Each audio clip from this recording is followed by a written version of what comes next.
Every empire swears its money is safe.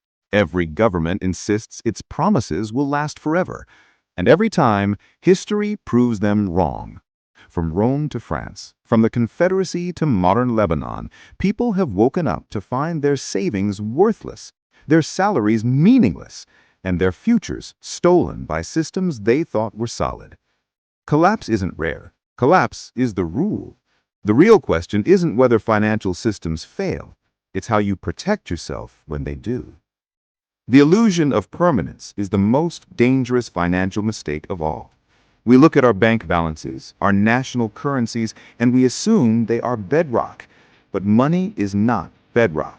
It is trust. And trust can vanish overnight.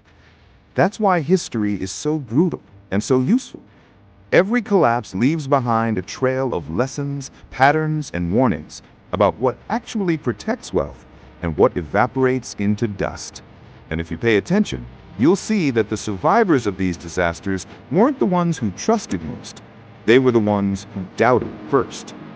Take the Byzantine Empire, often remembered as the eastern half of Rome that somehow survived 1,000 years after the Western Empire fell. At the heart of its economy was the gold solidus, a coin so reliable that merchants across Europe, the Middle East, and Asia accepted it without question. For centuries, it was the closest thing the medieval world had to a global reserve currency. But here's the part loyal viewers will appreciate. You'd think they would have learned from Rome's earlier disaster with the silver denarius, when emperors kept debasing it until it was basically tin with a silver wash. We've told that story before. But no, centuries later, the Byzantines made the same mistake in gold. They began shaving its purity, stretching it thinner, mixing in cheaper alloys. At first, no one noticed. Then trust cracked. The coin that had anchored Mediterranean trade became just another piece of political fiction. Debasement destroyed its credibility, and with it, the Byzantine economy lost the stability it had once enjoyed. What survived? Not paper promises, not government decrees, merchants who had quietly hoarded real gold or land outside imperial reach preserved wealth while everyone else saw their money evaporate. That's the first timeless lesson. Governments cannot resist the temptation to dilute their money. And when they do, real value flees to assets they cannot counterfeit. But not every collapse comes from rulers tinkering with crumbs. Sometimes it comes from shocks that strike out of nowhere. In the mid-4th century, Europe was struck by the most devastating pandemic in its history, the Black Death. Between 1347 and 1351, as many as half of all Europeans died.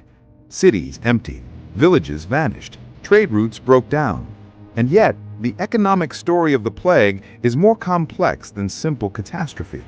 Because when half the labor force disappears, labor becomes precious. Survivors could demand higher wages. Food and land, once scarce, became relatively abundant compared to people. Families with liquidity, silver, goods, or even just the ability to work, suddenly had leverage they'd never dreamed. Land that once cost a fortune could be bought for a fraction. Houses stood abandoned, fields unplowed. The survivors were in a buyer market. If that sounds uncomfortably familiar, it should. During the COVID pandemic, we saw a modern version of this. Supply chains disrupted, governments printing trillions to keep the machine from seizing up, and a wave of inequality as those with liquidity bought assets, while those living paycheck to paycheck slipped behind. In the United States, housing prices soared, stock markets recovered almost instantly, while millions of ordinary people scrambled to cover rent. The line is clear. Pandemics redistribute wealth.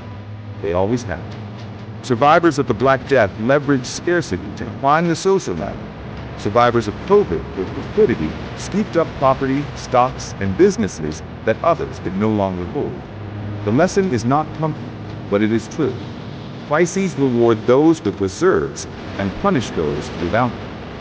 And while pandemics show us how fast shocks can flip an economy, the collapse of banking in Renaissance Florence shows us something just as vital. Institutions that look too big to fail can fall like dominoes. In the 1340s, Florence was Europe's financial capital, home to powerful banking families like the Bardi and Peruti. These houses had lent heavily to kings, most disastrously to Edward III of England, who defaulted on enormous loans during